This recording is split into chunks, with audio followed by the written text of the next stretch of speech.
França, 1918. Durante 4 anos, cinegrafistas do mundo todo arriscaram a vida para fazer estas imagens. Às vezes, eles recriaram cenas depois para preservá-las na nossa memória. E nós incrementamos as imagens deles com cor e som.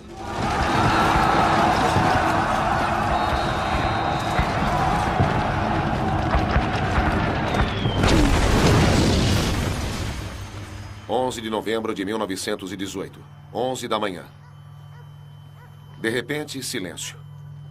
O armistício foi assinado. Clarins e sinos de igreja avisam sobre o cessar-fogo.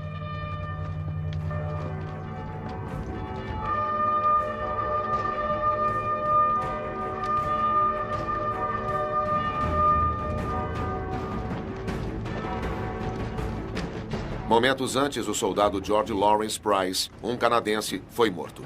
Ele foi o último soldado morto nesta guerra.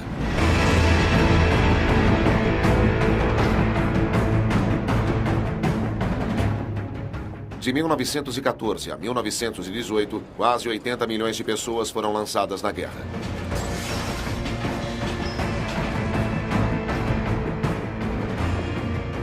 Dez milhões de soldados morreram, derrubados por balas, feitos em pedaços por bombas, incinerados, mortos de fome, devorados por ratos e piolhos, mortos pelas epidemias que prosperam com a miséria. E mais 20 milhões foram feridos.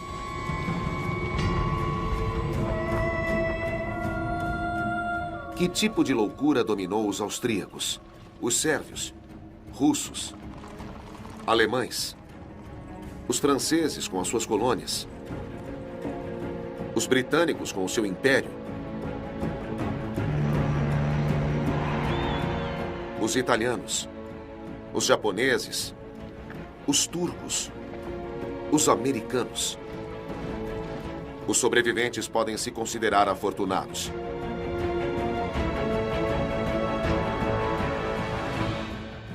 Mas eles perderam a juventude.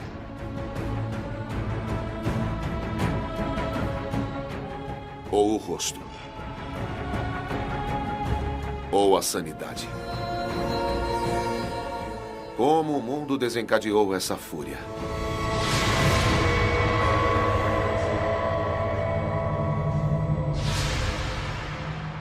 (1914) Quem são os homens dessa época? Tão tranquilos, mas tão perto da guerra.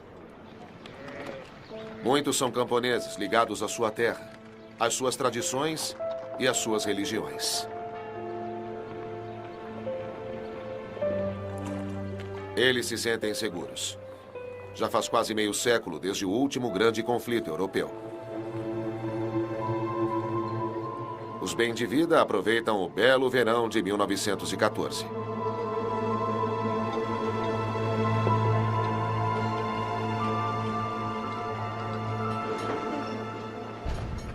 Viena, 1914.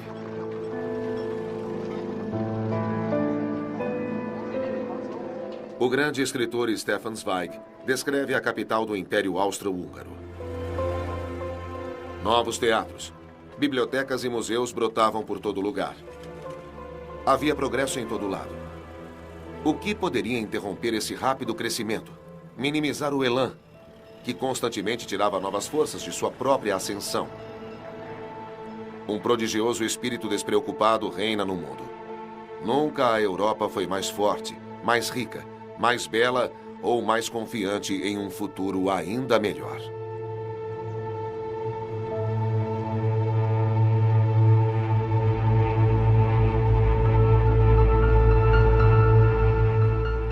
Ainda é a Belle Époque do início de 1900. Mas não para todos. Operários trabalhavam o dobro das horas de hoje. Contudo, recebiam a metade. As mulheres ganham apenas metade desse salário escravo. E, em teoria, crianças com menos de 12 anos não trabalham em minas.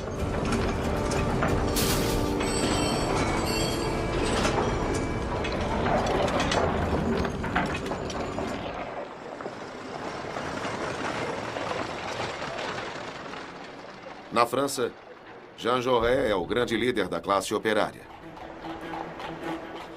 Ele está preocupado.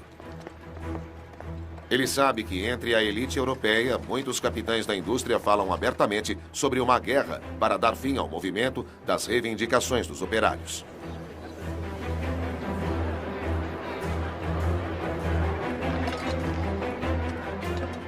Jaurès escreve: a sua sociedade violenta e caótica, mesmo quando finge buscar a paz, carrega dentro dela a guerra, assim como nuvens de chuva carregam a tempestade. A corrida armamentista é muito boa para os negócios. As grandes potências europeias preparam-se para a guerra. O seu serviço militar ininterrupto treina homens para a guerra.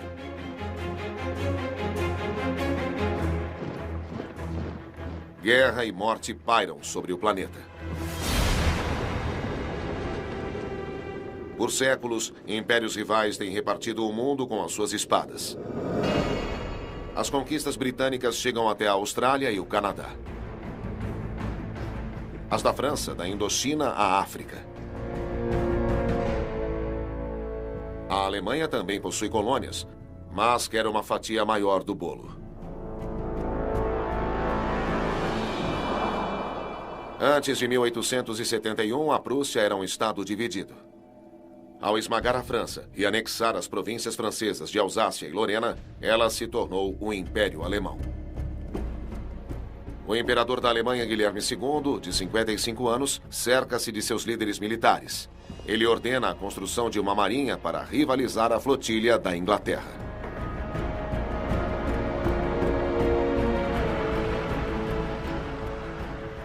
Ele quer dar à Alemanha o seu lugar ao sol.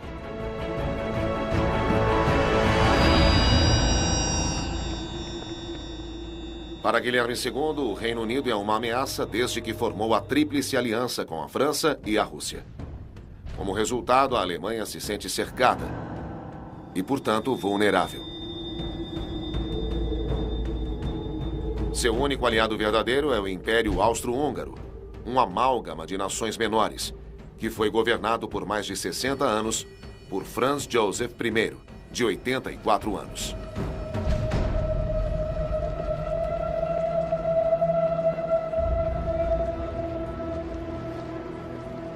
A sua longa vida foi marcada por tragédia: o suicídio do filho e o assassinato da esposa.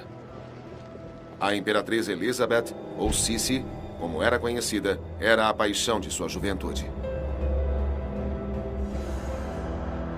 Ele agora é um imperador velho, cujos súditos exigem independência. Ele governa uma situação inflamável, mas Franz Joseph e os seus oficiais e políticos arrogantes opõem-se a qualquer tipo de reforma. O império dele é conhecido como Apocalipse Alegre.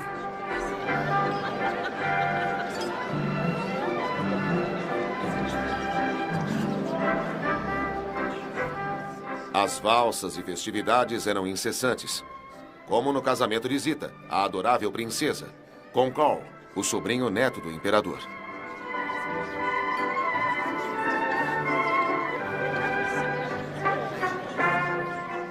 Mas o sobrinho dele, Francisco Ferdinando, é o herdeiro presuntivo do trono austro-húngaro. Francisco Ferdinando é casado com a condessa Sophie Chotek, uma aristocrata, mas não de sangue real. Franz Joseph não aprova, e tampouco aprova as ideias reformistas de seu herdeiro.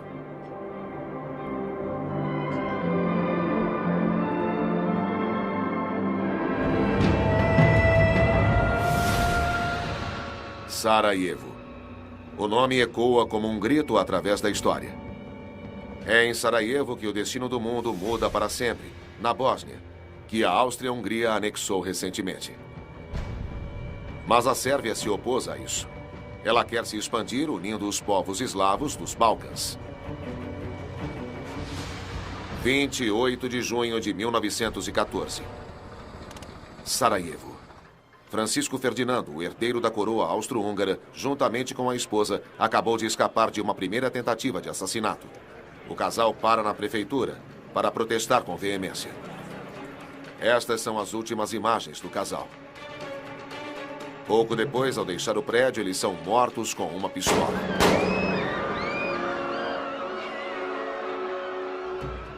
O assassino, Gavrilo Princip, é um nacionalista bósnio de 19 anos. Foram os sérvios que forneceram a pistola a ele.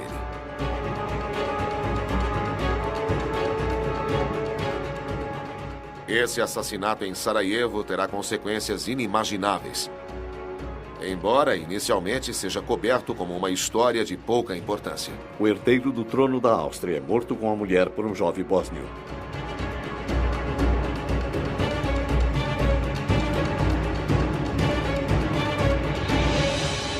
Inglaterra.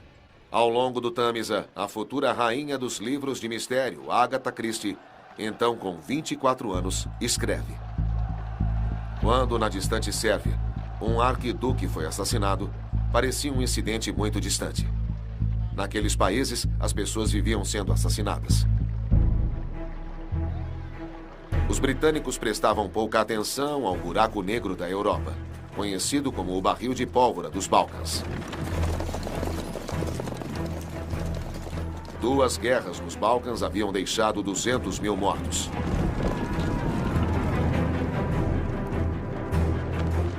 Em 1914, na Grã-Bretanha, essas tragédias distantes foram esquecidas. O monarca inglês George V, de 49 anos, também é o rei da Irlanda e o imperador da Índia. O seu reino é enorme, mas seus poderes, limitados. A sua maior preocupação é a luta da Irlanda pela independência. Em 28 de junho de 1914, ele escreve: "O assassinato em Sarajevo é mais um choque para o velho imperador da Áustria." George V não faz ideia do que está para explodir, assim como o presidente da França, que veio a Londres em visita oficial para reafirmar a Entente Cordiale, a nova amizade que, depois de séculos de rivalidade mortífera, agora une a Grã-Bretanha e a França.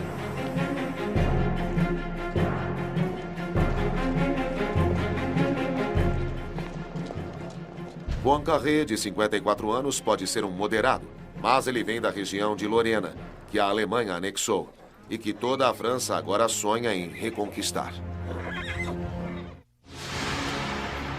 3 de julho de 1914. Com os funerais de Francisco Ferdinando e Sophie Chotek, a contagem regressiva para a guerra começa. Império Austro-Húngaro. Os generais da Áustria há muito procuravam uma desculpa para subjugar a Sérvia. Eles não podem provar que o país é responsável pelos assassinatos em Sarajevo, mas conseguem convencer o seu imperador. O chefe do Estado-Maior austríaco declara: "Precisamos nos livrar dos sérvios, pois eles vivem mordendo os calcanhares do Império como cobras." Mas essa posição negligencia a Rússia, protetora dos eslavos. São Petersburgo, a capital do Império Russo, é o trono do czar Nicolau II, de 47 anos. Rússia.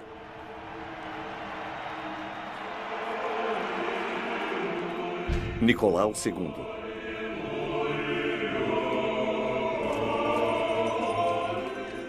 Ele comemora o tricentenário da dinastia russa em meio à pompa da Igreja Ortodoxa. Desfilando ao lado dele, a czarina Alexandra e o filho deles, Tsarevich Alexei. E logo atrás, as 4 filhas deles, as granduquesas Olga, Tatiana, Maria e Anastácia. Em 1905, a Rússia perdeu uma guerra contra o Japão e viveu a sua primeira revolução.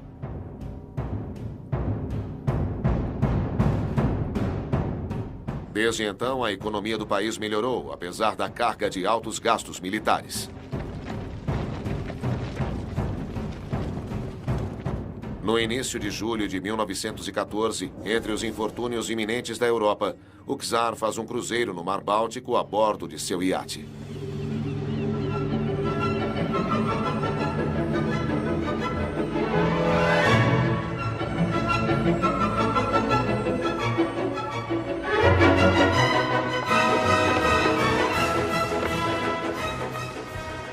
Apesar destas imagens de alegria despreocupada, o czar sente uma grande insegurança. A paz está ameaçada. Assim como a sua dinastia. O herdeiro dele, seu único filho, Tsarevich Alexei, de 10 anos, é hemofílico. O sangue dele não coagula. A menor lesão pode ser fatal. A doença hereditária dele vem da bisavó materna inglesa, a Rainha Vitória, que carregava o gene.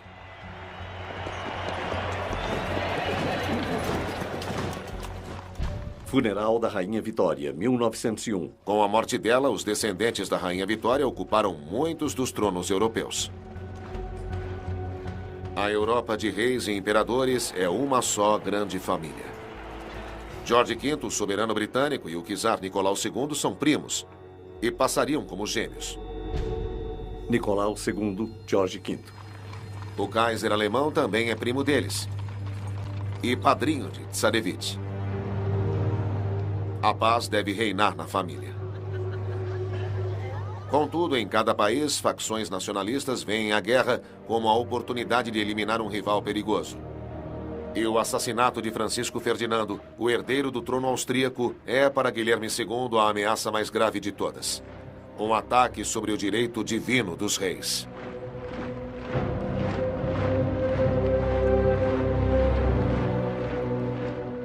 Guilherme II frequentemente caçava com Francisco Ferdinando. O arquiduque fazia parte do mundo dele e, para o Kaiser, um homem ingênuo e impulsivo, o assassinato é um sacrilégio.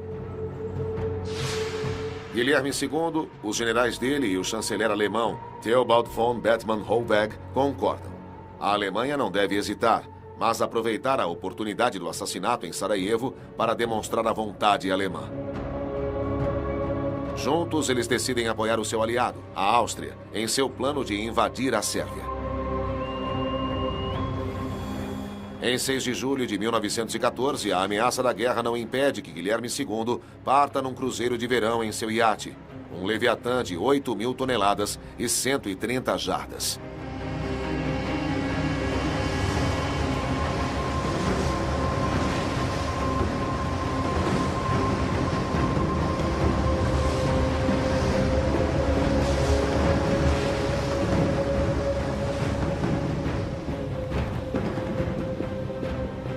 Guilherme acredita que o conflito não se espalhará.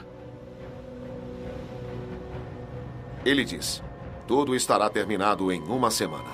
O czar não entrará na guerra porque a Rússia está despreparada e a sua aliada, a França, não possui artilharia pesada. – 20 de julho de 1914. O presidente da República Francesa, Raymond Poincaré, chega à Rússia. Poincaré, um republicano secular, não tem escrúpulos para apoiar um monarca absoluto e um homem profundamente religioso, como Nicolau II. A visita foi planejada há muito tempo. Com a crise, o momento é perfeito. Poincaré quer avaliar a solidez da aliança e a prontidão do exército russo.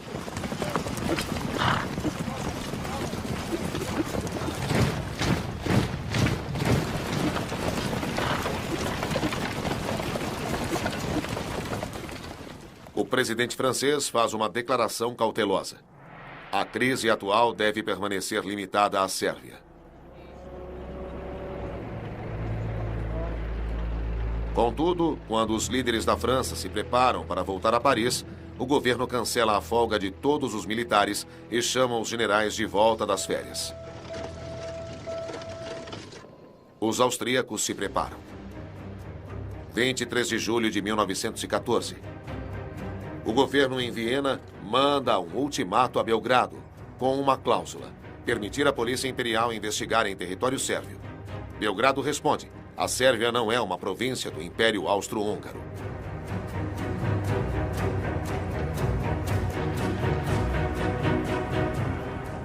O ultimato da Áustria significa guerra para o mundo todo. Ultimato austríaco à Sérvia. O presidente dos Estados Unidos, o democrata Woodrow Wilson, de 58 anos, é um intelectual e um pacifista. Ele quer preservar a neutralidade norte-americana. Ele diz: quero manter os Estados Unidos fora de uma guerra europeia. No Canadá, o medo da guerra é a manchete.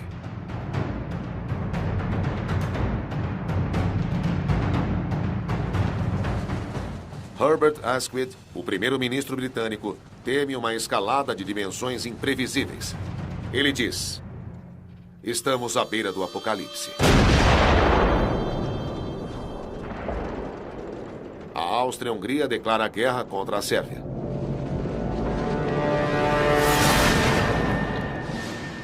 28 de julho de 1914. Os canhões Skoda da artilharia austríaca entram em ação contra Belgrado.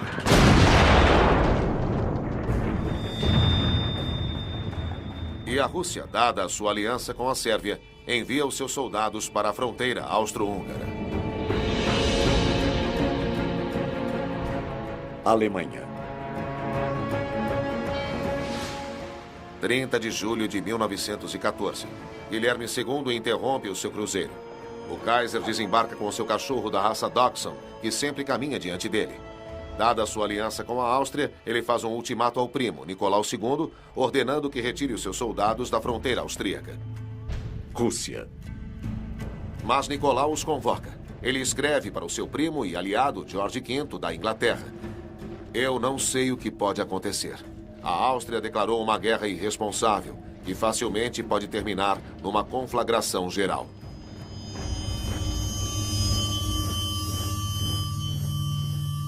Guilherme II, ao não receber uma resposta ao ultimato, hesita. Alemanha. Ele fala sobre salvar a paz. Contudo, à sua volta, líderes militares e industrialistas exortam a ele que declare guerra, culpando a Rússia por expandir o conflito.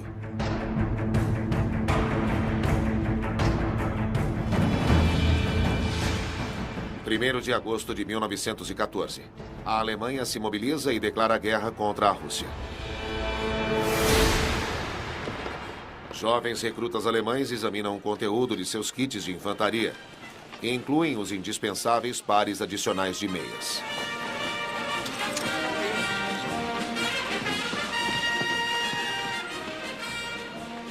Mal saídos da infância, eles recebem baionetas afiadíssimas e um símbolo do exército alemão: o estranho capacete com ponta, feito para desviar golpes de sabre.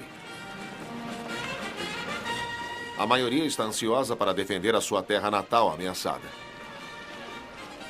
Ernst Junger, o futuro escritor, descreve: tínhamos vindo de salas de aula e de bancadas em fábricas e algumas poucas semanas de treino nos uniu num grupo grande e entusiasmado.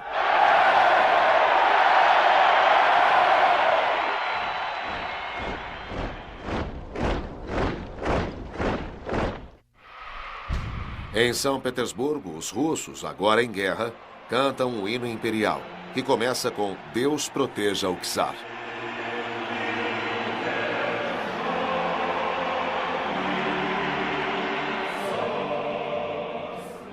O embaixador francês está presente. Ele escreve: o czar está tomado pela emoção. O seu povo o imbuiu com uma missão divina. Ele é o mestre absoluto do corpo e da alma deles.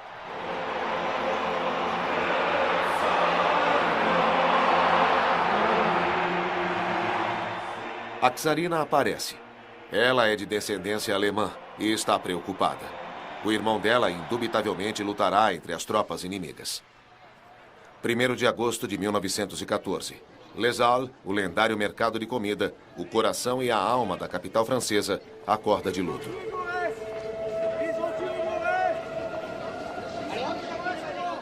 Eles assassinaram Jaurès. Bem perto dali, Jean Jaurès acaba de ser assassinado por um ultranacionalista que apoia a guerra. Jaurès, o maior porta-voz do pacifismo, havia tentado convencer os operários alemães a se recusar a lutar. Ele havia previsto: na hora em que somos ameaçados por assassinato e chacina, existe apenas uma esperança de salvar a paz, e é o proletariado se unir à luta. Trabalhadores da França, Inglaterra, Alemanha, Itália, Rússia, imploremos a esses milhões de homens que se unam para dissipar esse pesadelo horrível.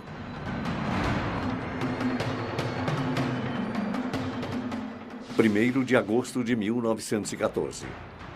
A ordem para a convocação geral é postada por toda a França.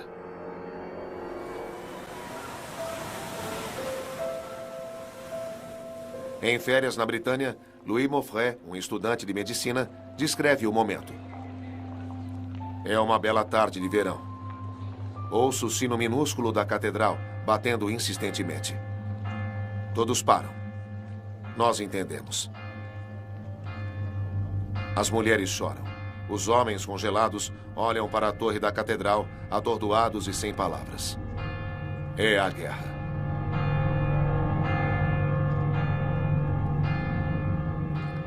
À distância, podemos ouvir os sinos de Viviers, Mondol, Carfantin e Baguer-Morvan. É de cortar o coração. Em 3 de agosto de 1914, Paris descobre que a Alemanha declarou guerra contra a França. Jaurès foi enterrado, e com ele toda a esperança de paz. Na França, Alemanha e Rússia, operários se unem para defender a sua terra natal. Na França, Poincaré batiza esse triunfo das forças nacionalistas como a União Sagrada.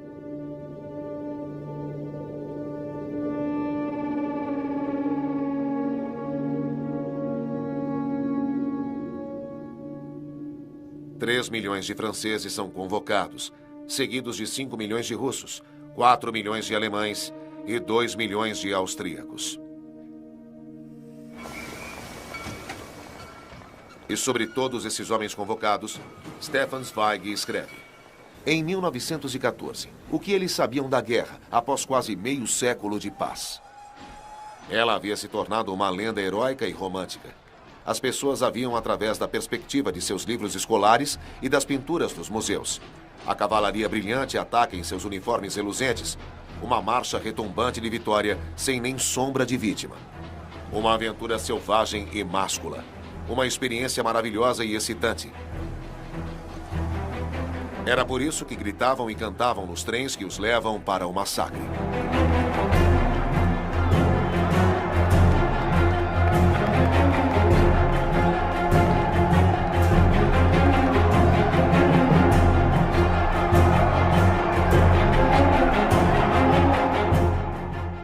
Se não estão felizes, eles preferem não demonstrar. Em Toulouse, Henri de Perrier, um jovem agricultor, escreve: qualquer sinal de tristeza foi banido. Nós nos emproamos diante de nossos conterrâneos. Partindo do Império Colonial Francês, aqueles então conhecidos como nativos e a legião estrangeira embarcam em Argel ou Dakar.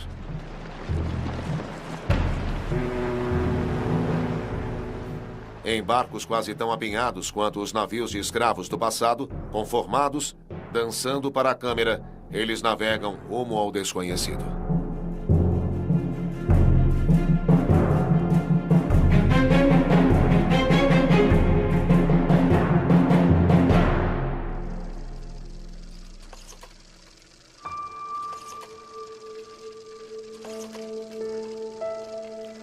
Numa mansão no entorno de Paris, a família Ferrari fica cara a cara com a realidade da guerra.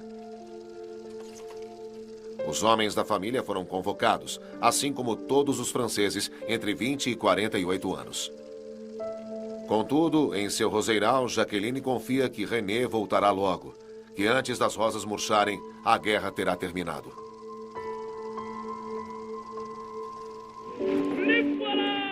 Esses agricultores que partem para defender o seu país esperam voltar antes da colheita terminar.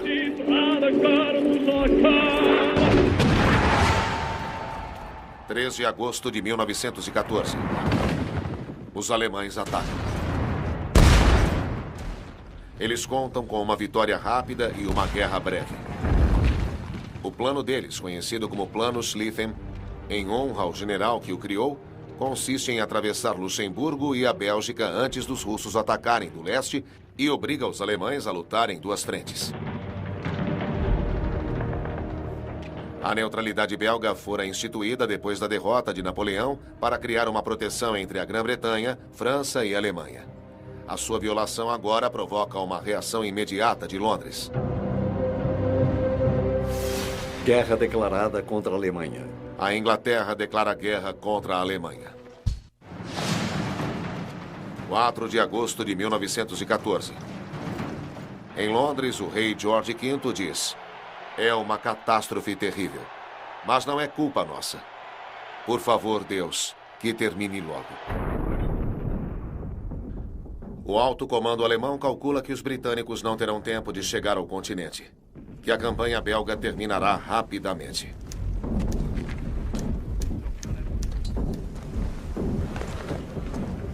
Mas os belgas não cedem. Alberto I, seu valente rei, diz ao seu povo: um país que se defende não pode perecer. Os belgas têm trens blindados e fortes defesas protegendo as suas cidades.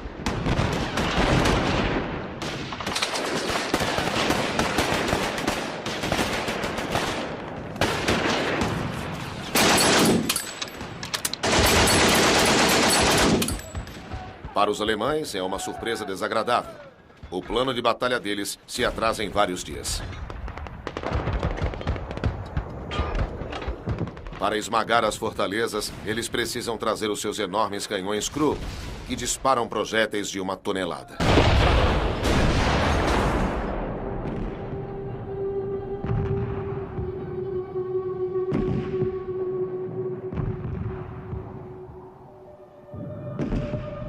Então, os belgas destroem os seus trilhos, colidindo as suas próprias locomotivas umas contra as outras.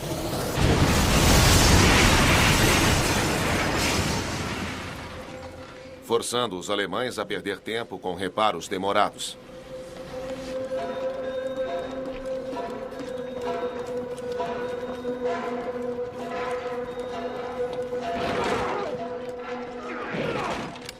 Enquanto os alemães contam o tempo na Bélgica e os russos preparam a sua ofensiva, os austro-húngaros, que esperavam punir os sérvios em 1 semana, não conseguem avançar.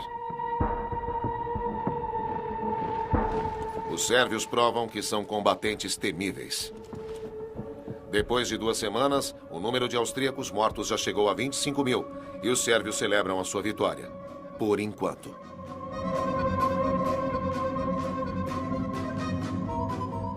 Tudo isso dá ao Império Britânico tempo para se mobilizar. A maior marinha do mundo entra em ação. No seu comando, um jovem ministro de gabinete chamado Winston Churchill. A Grã-Bretanha não tem serviço militar obrigatório e precisa de voluntários. Este pôster do Marechal de Campo Kitchener, o herói de Khartoum, proclama: o seu país precisa de você. Um grito ecoado pelos oficiais de recrutamento do país.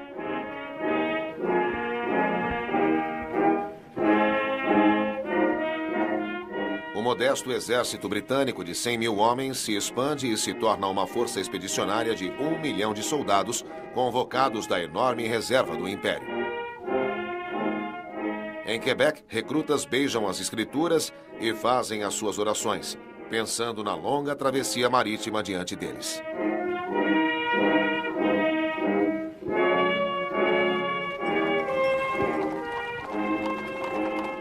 Essas partidas tornam-se a inspiração para um romance de cortar o coração.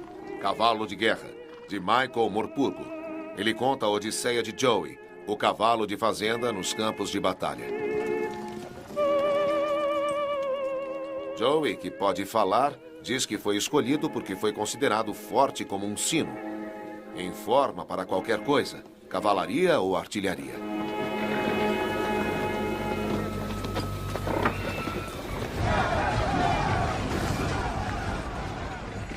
$10 milhões de cavalos, até da Austrália e Nova Zelândia, servirão nas forças imperiais britânicas para sofrer e morrer como soldados.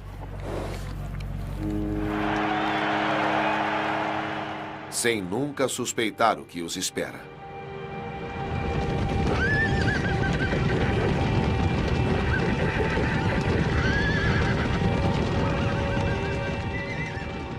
Muitos dos cavalos nunca foram selados.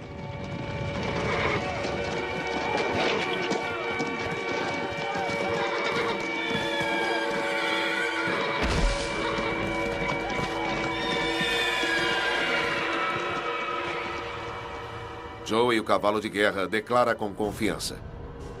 Os soldados estão otimistas, como se estivessem embarcando em algum grande piquenique militar.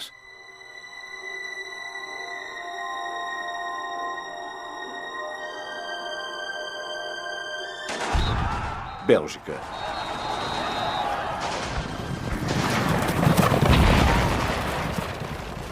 Joe e os seus soldados da cavalaria rapidamente descobrem a realidade da guerra.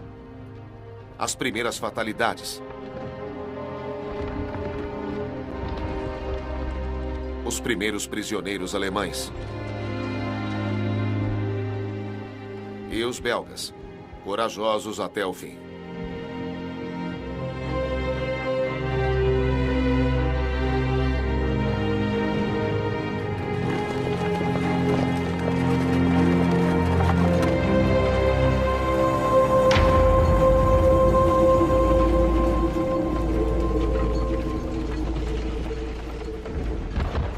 Os franceses também têm um plano ofensivo, conhecido como Plano 17.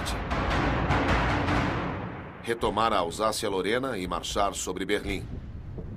O primeiro objetivo deles? Mulhouse, na Alsácia. 7 de agosto de 1914. Os franceses tomam Mulhouse. Este desfile triunfante é para os noticiários. Ele traz estudantes, buquês de flores e demonstrações patrióticas de pessoas vestindo as tradicionais vestes alsacianas. O exército francês de agosto de 1914. A infantaria é composta, em sua maior parte, de grandes batalhões, como no tempo de Napoleão, com uniformes inadequados para a guerra moderna, com calças vermelhas berrantes e nenhum capacete. Eles suam sob as casacas de lã grossa no sufocante calor de agosto. Eles devem carregar uma mochila pesada e o famoso rifle Lebel, que pesa 5 quilos. Mas o Lebel, como o Mauser alemão e o Lee Enfield britânico, tem um poder de fogo nunca antes visto. Esses rifles de repetição, com um alcance de mais de 365 metros, tornam arcaicas e criminosas as investidas com baionetas a curta distância.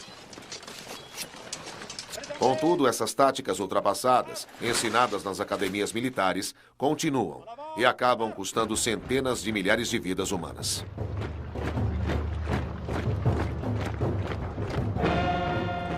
Três dias após a filmagem destas cenas, soldados franceses são expulsos de Mulhouse por uma contraofensiva. Os alemães, então, voltam às suas metralhadoras contra a população local, que acusam de cometer atos hostis contra as tropas do Kaiser. Na Bélgica, os alemães iniciaram a sua estratégia de represálias.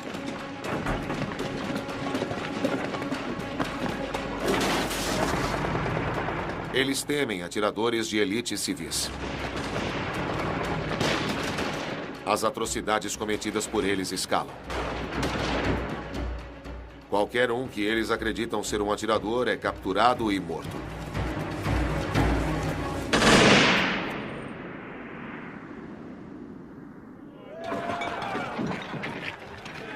Entre soldados do mundo todo, o álcool atenua o horror e ajuda a espalhar histórias exageradas, incluindo aquela sobre o soldado da infantaria alemã esfaqueado por um padre belga.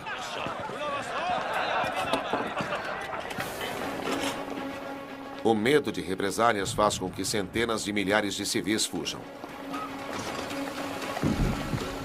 Belgas, franceses e britânicos acusam os hunos, como chamam seus inimigos, de estuprar, cortar seios de mulheres e mãos de crianças.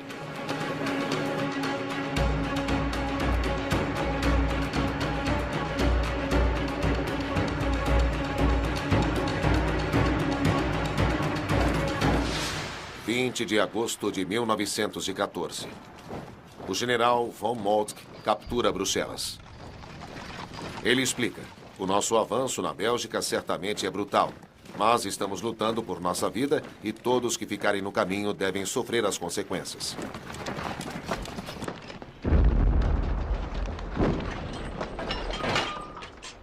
Os alemães destroem monumentos históricos. Eles põem fim a Louvain. a cidade conhecida como a Oxford belga, e queimam a sua universidade medieval e a sua biblioteca insubstituível.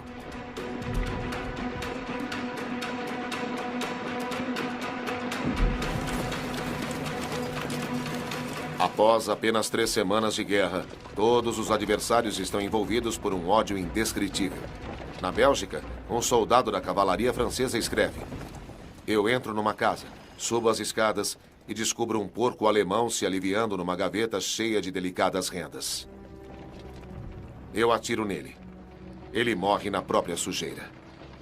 Tudo foi pilhado. Os mais baixos instintos foram despertos nesses alemães, nesses amantes da música."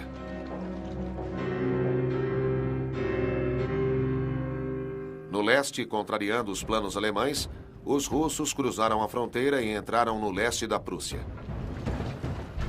Alemanha. E agora, são os alemães que começam a fugir do que chamam de rolo compressor russo. 22 de agosto de 1914. O pânico se instala. Estes refugiados alemães também relatam destruição e pilhagem.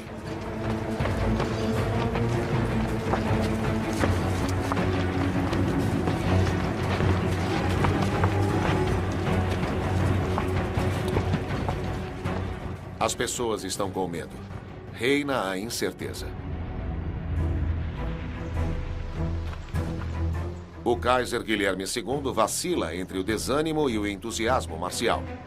A paranoia dele piora. Ele insiste. A Inglaterra, a França e a Rússia combinaram entre si travar uma guerra de extermínio contra nós.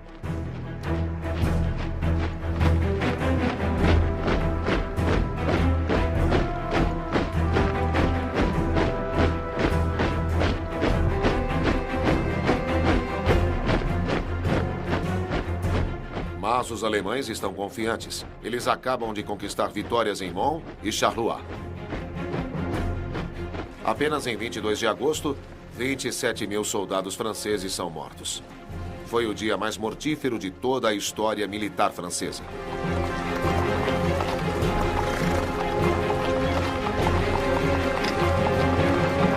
Guilherme II se dirige aos seus súditos e diz: Wir werden uns wehren bis zum letzten Hauch von Mann und Ross. Und wir werden diesen Kampf bestehen, auch gegen eine Welt von Feinden. Noch nie war Deutschland überwunden, wenn es einig war. O exército alemão marcha sobre Paris. Apesar dos atrasos, o plano Schlieffen está correndo bem. O governo francês fugiu da capital. Os alemães agora estão a apenas 48 quilômetros de Paris. A vitória está próxima.